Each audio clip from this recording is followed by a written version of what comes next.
Welcome everyone. It's a pleasure to have some similar familiar faces here and also new uh, coming. So today I'm going to talk about a topic that for me is something new, and I learned a lot about this, and I'd like to share my learnings with you and for people that are watching this recorded session. So the topic of my presentation is missing gap in CX world, and I claim that this gap can be filled by service design. Just introducing me a little bit. So I am a former service design professor from Savannah College of Art and Design. And also I have more than 30 years of experience in design and uh, already have taught more than 6,000 hours in the classroom so I have a long journey of teaching and also a long journey of commercial projects, more than 350 different commercial projects that I have done. So I learned a lot about what's good design and what is not good and what is not design, other skills that we need to think about. And today I'm talking about building bridges.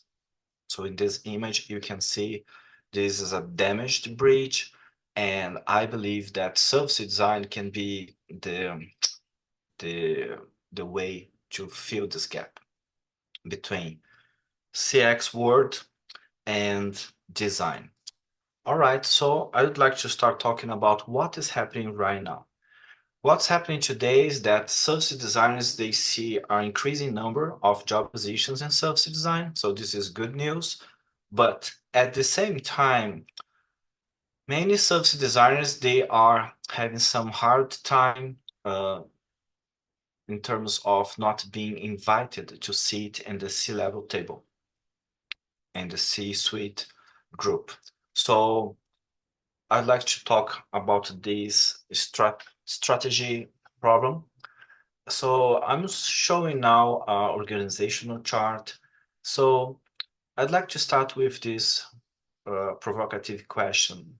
Have you heard about CTOs, CPOs, CMOs, CHROs? So I'd like to hear your thoughts. You can type in the chat. Just share with me. Have you heard about these positions, CTOs, CPOs, etc.? So if you work in the corporate world, so you probably have heard about it. Okay, so CTO is Chief Technology Officer, Chief Financial Officer, Chief Product Officer, Chief Operations Officer, Chief Marketing Officer, and Chief Human Resources Officer, etc. But this is my question now. What about the Chief of Service Design Officer? Have you heard about it? So you can share in the chat. Mike is saying, never, I never heard about it, Laura. The same, neither me. I never heard about this position.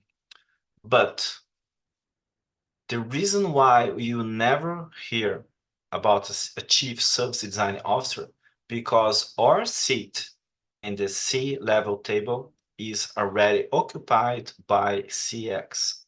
In this case, CXO, that stands for Chief Experience Officer. So yes, Shandy Leung, you are right. You have heard about Chief of Experience Officer, but not Chief of Service Design Officer. But why? Do you have a guess why you will never hear about a Chief Service Design Officer? Do you have a guess? So the main answer is because the way how the CXO level was born was inside a paradigm of strategy. If you have heard about the balanced scorecard, that is a very, very prevalent and famous framework to manage companies and to decide the strategy. This framework is based on 4 levels or 4 aspects that are learning and growth, internal process, finance, and customer. And all those 4 aspects of the organization, they are interconnected. So you have a place in the strategy plan about that talks only about customers. And this is how the CXO level was born. And what were the consequences of you have CXOs in the C level? The consequence, the first one is they have more power because they are the top of the pyramid, the top of hierarchy. They have more impact because their decisions are listened by the other C professionals. And of course, they have more money. They have a budget. And they also have a fourth aspect, more than power, more than impact, more than money. They have what is the fourth aspect that they also have? Do you have a clue? Let's see what you say in the chat.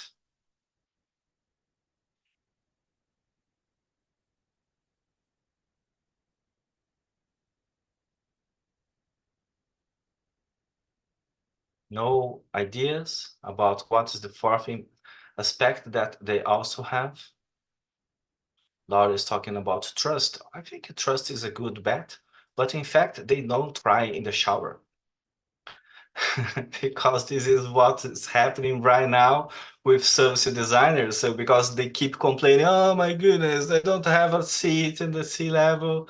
What the hell is going on?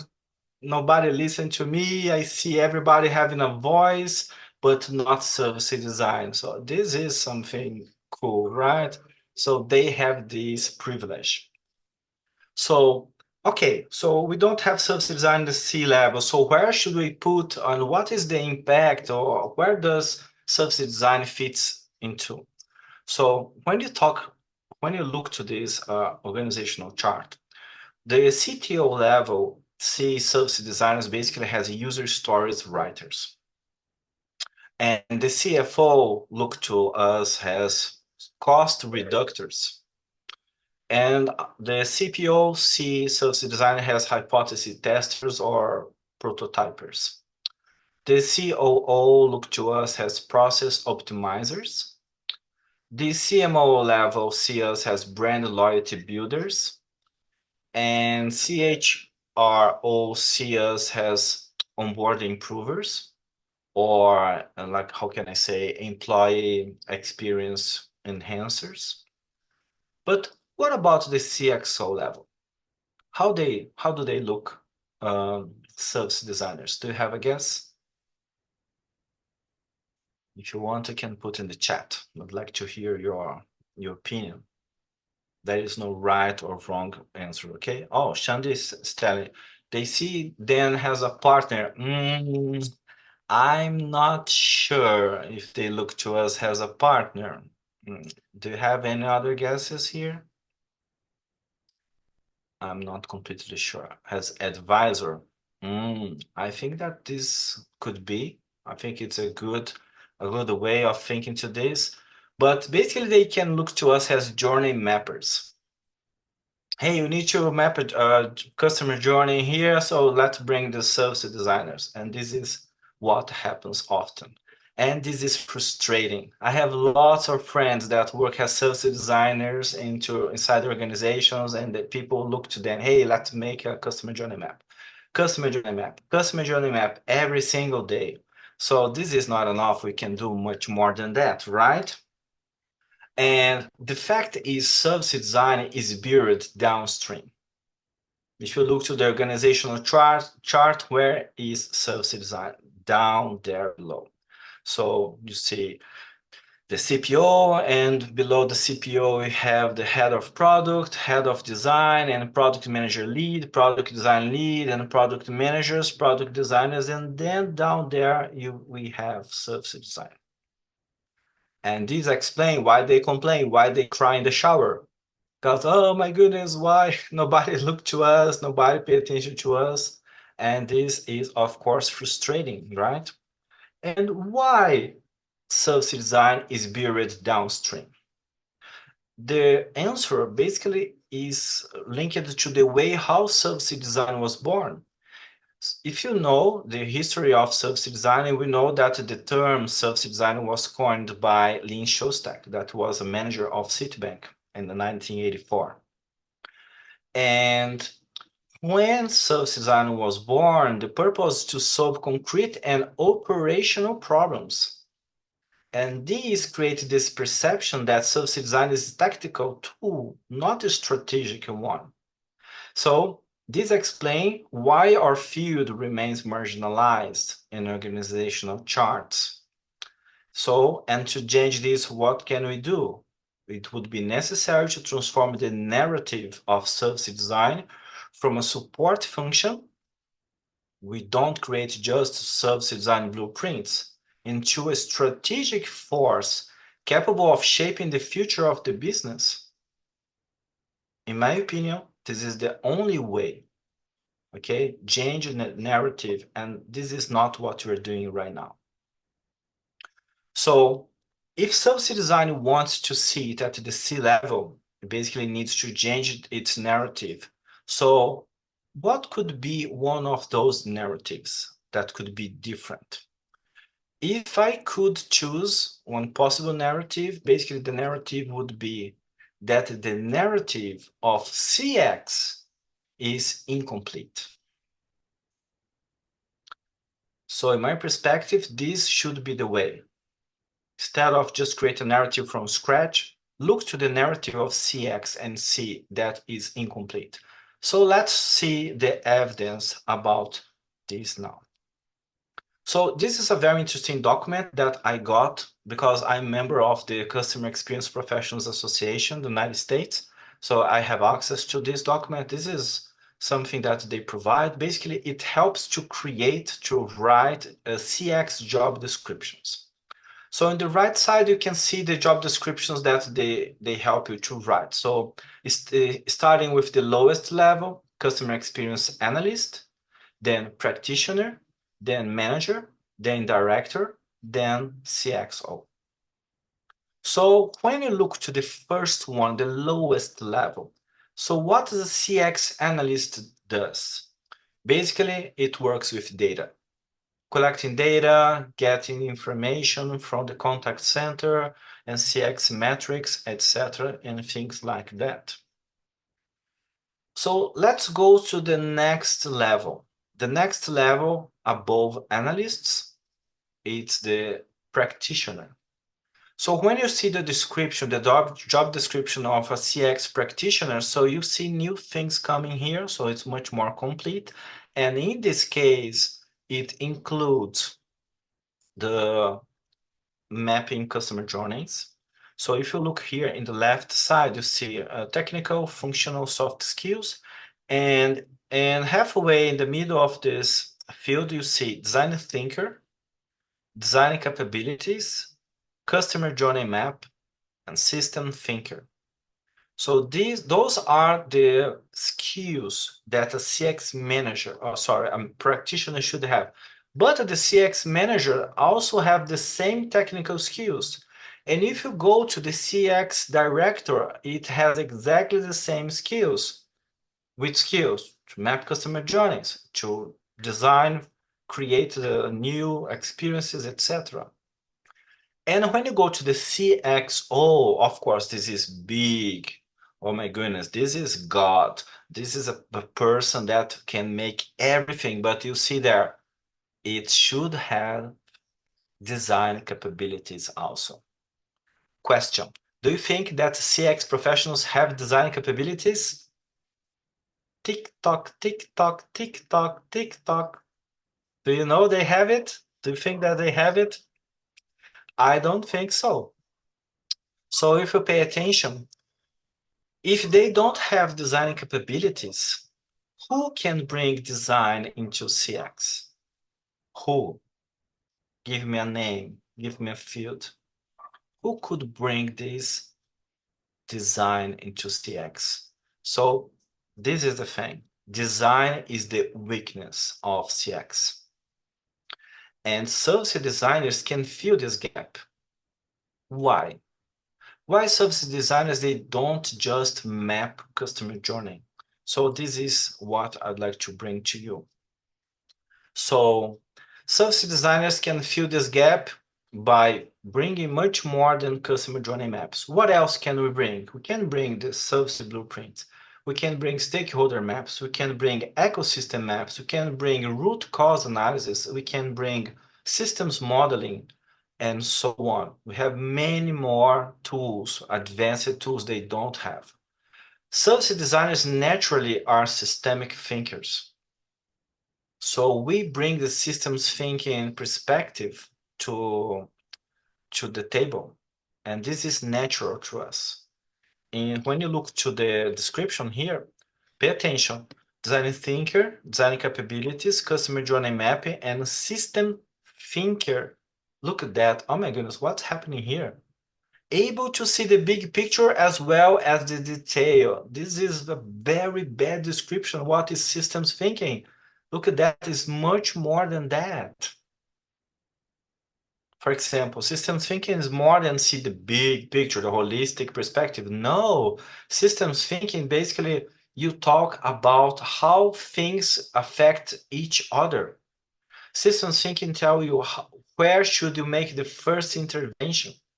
Systems thinking teach you that the solution for a damaged system is another system. So the full package of concepts in systems thinking is much bigger, and service designers, they have it. We are really full end to end, because this is what the CX professionals, they are proud. Oh, we look to the end to end experience and etc. But when you pay attention, in a while, I will explain better about this topic, we see that this is not true. Also, service designers, they are experts on the 3 Ps of services. What are the 3 Ps? Do you know what are the 3 Ps of services? People, process, physical evidence. Physical evidence is also called servicescape. So we are experts on those 3 aspects, and CX professionals are not. Also, we prototype.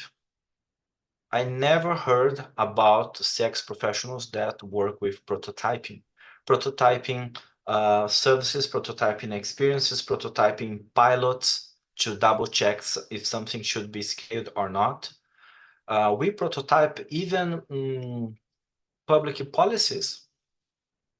Like, for example, Aaron mentioned today in the LinkedIn, posted a very cool list. But you cannot create a law or regulation without testing it before, because it will impact the life of millions of citizens. Another thing that service designers, they do much better than CX professionals, we manage expectations. Instead of going and changing the full process of organization, changing the physical space and making changes that are very difficult to implement, we just go to the ads, to the sales people, and tell them, stop over promising. You are promising too much, or the expectations of customers are skyrocketing. So stop over promising. It's much cheaper than just go and to change the overall process. So let's suppose that I'm promising to deliver a pizza in 10 minutes. What is cheaper? To create the very fast and quick process of cars and motorcycles that deliver a pizza in 10 minutes, or making a pizza oven that basically is lightning speed, has lightning speed, or to just stop over promising, saying, hey, your pizza will be at your home in 10 minutes. It will be at your home in 40 minutes. So it's much cheaper to change expectations. So this is a concept that service designers know much better. And finally, we use quantitative data, not only qualitative. So lots of initiatives in CX world rely on qualitative data. So we know that this is not enough. So when you look to this full set of characteristics, we understand that service designers, they can make it better. So let's talk a little bit more about this aspect that I mentioned here. Do you see the number 3? We are really full end-to-end. So service design can bring the real end-to-end perspective on experience. So let's talk about this. If you, Laura, can remember, we had this conversation about the Atlantic Ocean. I mentioned that there is like an invisible line that people from the right side, they have a different perspective from the left. North America, we see what we call reactive CX. And in Europe, you see the opposite, that is end-to-end CX. What is this in practice? In practice, basically, is that CX in United States is all about contact centers. Is about improving post-sales or post-service. If you go to Google and type CX events or conferences and pay attention. Most of those conferences in the United States are all about contact centers. In their perspective, this is customer experience to improve the agents or the software, but this is too late because basically the problems already happen. In Europe, if you go to conferences in Europe, you see that they talk is not only about selling software for contact centers, they also talk about the end-to-end journey. So this is more mature. So in Europe, they have a more comprehensive perspective. So my claim is that service design can make CX more proactive.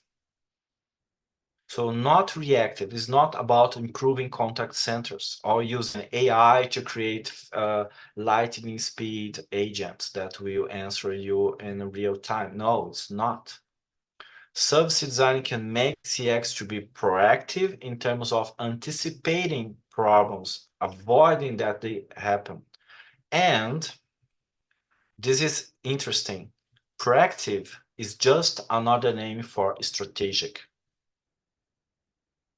Because what is the strategy? The strategy is all about anticipating, is all about imagining what will happen in the future and prepare in advance for this future. So this is being proactive. And so in the United States, what we see, reactive. And I can tell you that here, I'm in South America right now in Brazil, so we have the same paradigm of United States. We are reactive. And this is very frustrating. So I'd like to tell you that in a nutshell, just to wrap up. Service design struggles to find a place in this level. This is what we see today. We cry in the shower, oh my goodness, they don't see us as a strategy. But part of the problem is the way how service design was born. We were born inside operations. And if service design wants to have a seat in the strategy table, it should change its narrative. And we have a chance to empower CX, to make it CX complete, bringing what it misses most. That is the real systemic vision and execution. That is the prototyping capability that they don't have. So we will never see a CSDO role. But what if service designers could become CX designers and then going up in the hierarchy to become CX officers?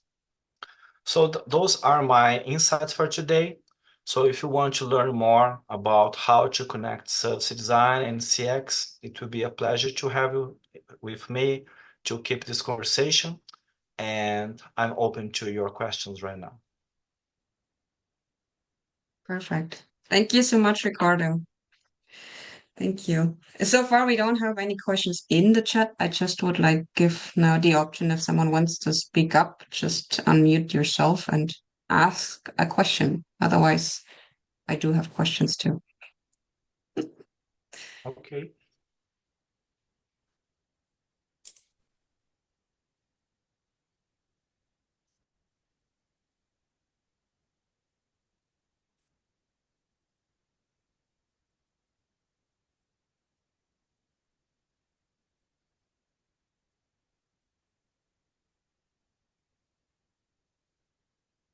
Okay.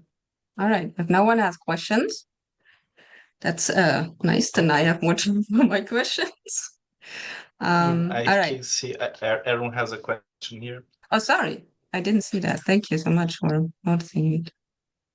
Sure. Yeah, so do CX professionals know about the field of service design? Look, this is a very tricky question. I don't know the answer. I believe that many of them know about service design, but my bet that the majority they never heard about service design before. Because look, since we are service designers, we have a very biased perspective about service design. So imagine that everybody knows it, and this is not true. We are in a niche, in a very small segment. So we don't have too much visibility and awareness. So I think that we have a huge opportunity here to talk to them, to go to their events, because service designers, where do they go? They go to service design events. If they start going to the CX events, I think that they could know who we are. So this is my answer to your question, Aaron. And yes, it's relevant. If nobody knows us, this will not change their mindset. Yes, Danielle? Oh, first of all, thanks for your talk. It was super interesting. And secondly, like I sit in Europe, I sit in Germany, and I usually have to do with people that work in Germany or in Austria. And there we don't have these titles that you mentioned yet. We still go by, there are UX, UI designers, there are service designers, there are UX researchers. And I understand that in US there was like a change to what you showed us, which was really cool. But what I also notice here is this really big push towards everything needs to be product. We all need to become product designers. And I wanted to know what you would suggest to counter that and if it's the same in the US. So two questions. Okay, I think this discussion is very relevant. Look, um, I know that lots of service designers are coming from product design. So they start working as product design and they learn very quickly that this is not enough. That they start thinking, I think something's missing. So their perspective about the product is too shallow. So I'd like to share with you an image about this thing. Let me see if I can find it here in my computer. So let me double check. I have a document about this thing. I'd like to ask you if you can see my screen. Let me share it. That was the first Share. question. Yeah, so do you see here? Yes. Yeah. Okay, so this is a diagram that I created together with Ben Reason from LiveWork, and we are discussing about this. So in the top, what you see here is the human experience. Okay, so you in the beginning you are just a baby, and you become a child, then a teenager, an adult, and retired, and etc. So if you pick one single aspect of your life that is to travel for work, so you use lots of services. And one of these services has a customer life cycle. And inside of the customer life cycle, you have a user life cycle. And inside the user life cycle, you have a task life cycle. And inside the task, you have a sub-task life cycle. So product designers, they work under this area here, this lower level. So service designers, they work in the upper level. So basically, we talk about constellations of services or journeys of journeys. So, but many product designers, they go upstairs and they start thinking in terms of services, but they don't have tools, not the theoretical background to understand the impact of those things into their work. So what some product designers call today service design, in fact, is just the tip of the iceberg. It's very shallow. So I think that service designers, they don't explain exactly what is service design. So people have a very biased or like a stereotypical perspective about what services are. And so when you talk about CX basically talks about this level here, customer life cycle.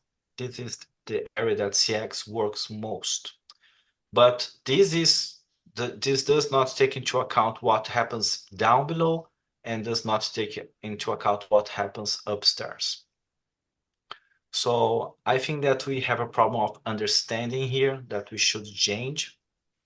And unfortunately, this is not what is going here. So Aaron is also asking another question. Are there strategies to reframe service design to CX professionals so that CX professionals see service designers as partners, allies? Look, this is a good question also. But if you are asking me if there is a one single, one size fits all strategy to frame this, I don't believe so. I think that this is work in progress. So it's just in the beginning, and this touches in a very political problem because CX professionals, they have power. If they realize that service designers can have more power than them, I think that they will not be happy. I think that what would be better is to work together. And if we go for this fight, I think that we lose. Because CX, they have the voice, they have the money, they have the table, sitting at the table. I think that the best strategy is for service designers start below, like very naive, like almost ingenious, like, oh, we are just CX managers. And you are proving your impact and you are going upstairs. From CX manager, you go for the other level, CX director. And from CX director, you can become the CXO. But your background is service design. Laura Olivarez asked, you mentioned different approaches to CX in Europe versus the US. For companies operating globally, what strategies would you recommend to bridge this holistic reactive divide? If I had the answer, I would be a millionaire. Because Okay. this is the $1 million question. Like, I have no clue how to fix this problem. Okay. Was worth a try. Yes, I think so. But I think that the service design network should change the approach. Because service design network talks to service designers, we should talk to CX also. I don't see, for example, the service design networking working together with the CXPA, for example, because they have complementary roles. For example, CX professionals, they work with branding. Service designers, they don't work with branding. So, and we don't have interest on dealing with that, and that's okay. So CX could take care of branding from now on. But service designers can empower CX. In my opinion, service designers could be CX, something that is not happening today. So, and service designers, they complain, oh, we don't have jobs. It's so difficult to find a job. Stop searching for service design jobs. Start searching for CX jobs because you have all those skills. Mm. You should reframe yourself instead of it's better than trying to change a field, to change the company, change the organization, changing politics. No, don't change others, change yourself first. And then maybe you can change others. That's a good point. Because like what you just said, like regarding the naming everyone has, it's like not even everyone has the same idea about the job title. It's like if you have to explain to them what it is or let them explain what it is, they would tell you something completely different. So they might even not know what the service designer is. So if you explain them like, hey, I'm similar to CX, but I can add more to the value to CX, like you said, then you might be easier having a get in the job than before. Yes, and there is something that is I consider it a little bit sad. If you go for Google and search for what is service design, you will find two definitions. One definition is not from um, services experience design. Service design is a term from infrastructure from IT department that deals with services from the perspective of computer programming. Mm. And this is very, very famous. So basically, we have a conflict of names because service design is used for two different things. So I think that service design is not a happy description. We should use a different one. So I think that CX design is much better for us, is much more intelligent because we stop with this conflict with computer programming, with IT departments, with CTOs and software development because they use service design for a very different purpose. And we should make it clear what we do. Mhm. So for someone who is actually like a service designer and has a job as a service designer in the company, but is not getting what he actually or she wants, what would you recommend them to do? Like to reframe their job description, talk to the higher ups? Like what would be the idea? How to get out of it or higher or broader? Yes, let me share my screen again to talk about this Okay. thing. So if you go here, I will go back to the job description thing that I mentioned before. So here, for example, I think that CX manager, it fits. If you read here for what they do, service designers can do the same.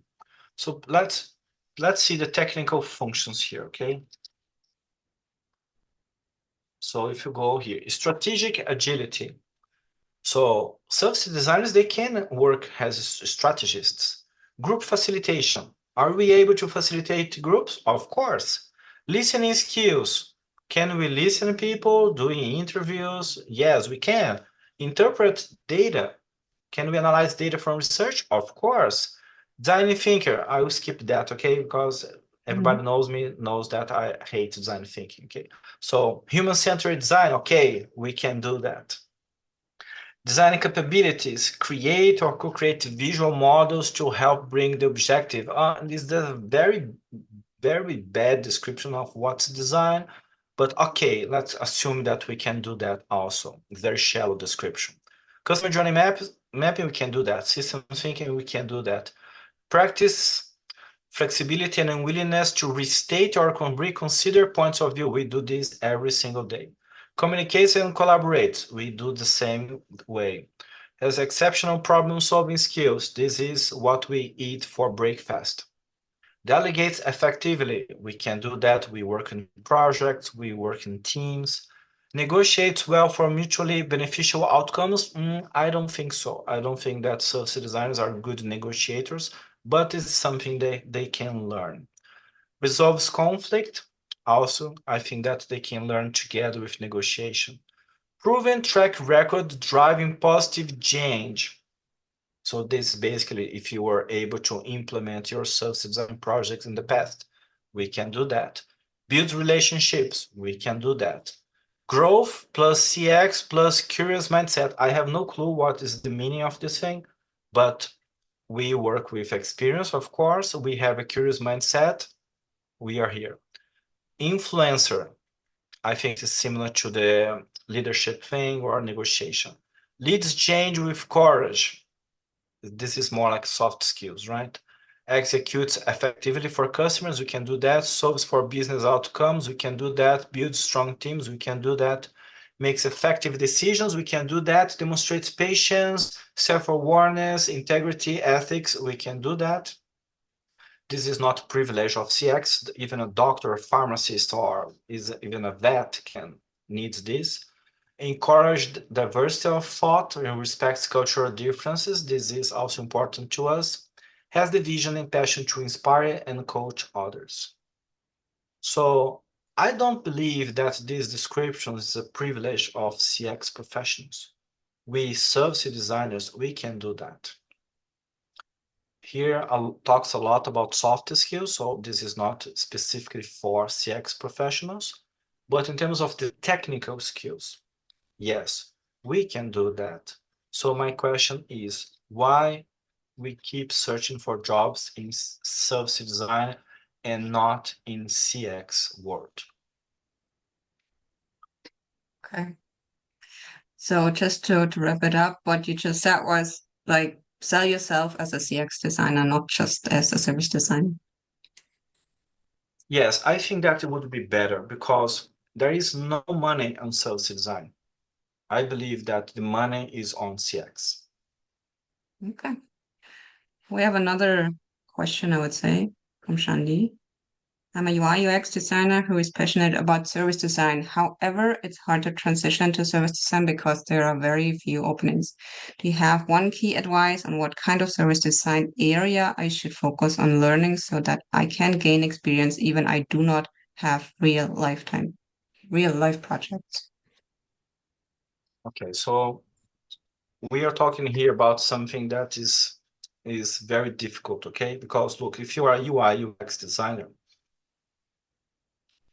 you have very interesting group of skills that we respect a lot, because without good UI UX, you can make a experience a disaster, a nightmare. So yes, we need UI UX. But if you want to move to service design, I think that your biggest concern shouldn't be which kind of area I should focus on learning. Instead, it should be uh, which set of skills I should focus on. Because if you look to service design is a multidisciplinary field, because you have information from economics, from psychology, from biology, from physiology, anthropology, sociology, and you name it. Lots of different knowledges that you need to work in services. You need to understand about service operations that lots of people don't know. You need to understand about services marketing. That is another field that you need to have information about in terms of pricing, about how to price a service, how to communicate services, etc. So I recommend that I will share with you how I learned service design. I started learning service design studying services marketing, because the services marketing books are 1,000 times better than books of service design. If you can find me on LinkedIn and I can share with you some lists of books, but if you go for Valerie Zatham, that is a very famous author of books, and I think it's Mary Jones, that is another co-author together with Valerie about services marketing books. If you go for a book like this, you will learn a lot. So I started with services marketing, and it was in services marketing that I learned about something called service blueprint that I never learned before. Mm-hmm. So, and in services marketing, you will have access to lots of knowledge from economics. You understand the concept of value, what is value, what is unlocking value, what is delivering value, what is destruction of value. So those things you learn in services marketing. You learn about services capability, services pricing, services recovery, that what should you do when the services go wrong. So you learn lots of useful things, services metrics, services research, and the overall content from those areas is much more solid than in service design field. So for example, the most famous book on service design is This is Service Design Doing. This book is very good. I like it. I think it's a good contribution, but this book definitely is not the single source of knowledge. This is not just enough. This is just the tip of the iceberg. So I would go with services marketing first.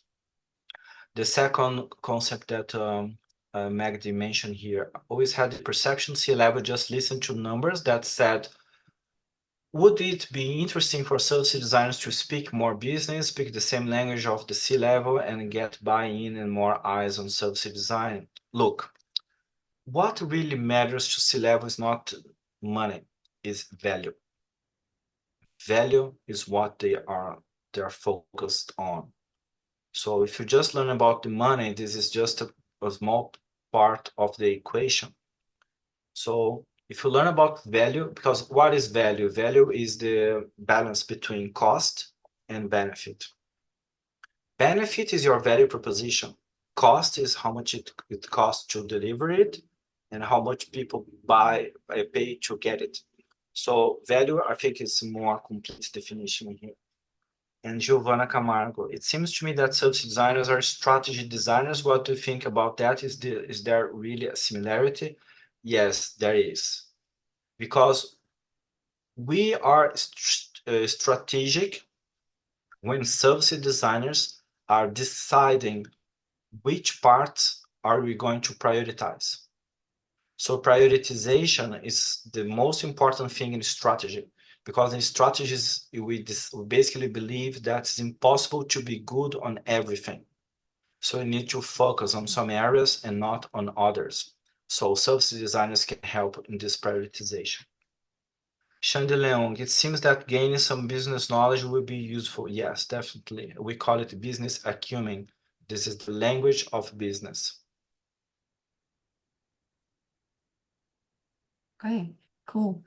I would say I would have one more question. I just say it out loud. Looking ahead for the 5 years, like in the next 5 years, how do you see the relationship between service design and CX evolving, especially with the emerging technologies and changing customer expectations? Look at that. I know that service design is gaining traction on HR. They are using it a lot. Because HR, they don't think in terms of customer experience, they think about employee experience. And the CX professionals don't talk about employee experience yet, but I also have heard that some CX professionals, they are trying to talk in terms of TX, total experience. So the TX component includes CX and employee experience also, and the shareholder experience. That is another new concept. So the CX professional for me is much more dynamic. They run faster because they have the pressure from money. So, but at the same time, they have some weaknesses. I firmly believe that service designers, they shouldn't say nothing to CX Planet. Just go there, start working as a CX professional. Don't say that you're a service designer, never mention this name, but follow all the principles of service design. And I think that will be happier this way. Okay. I would say that's like a really good closing statement.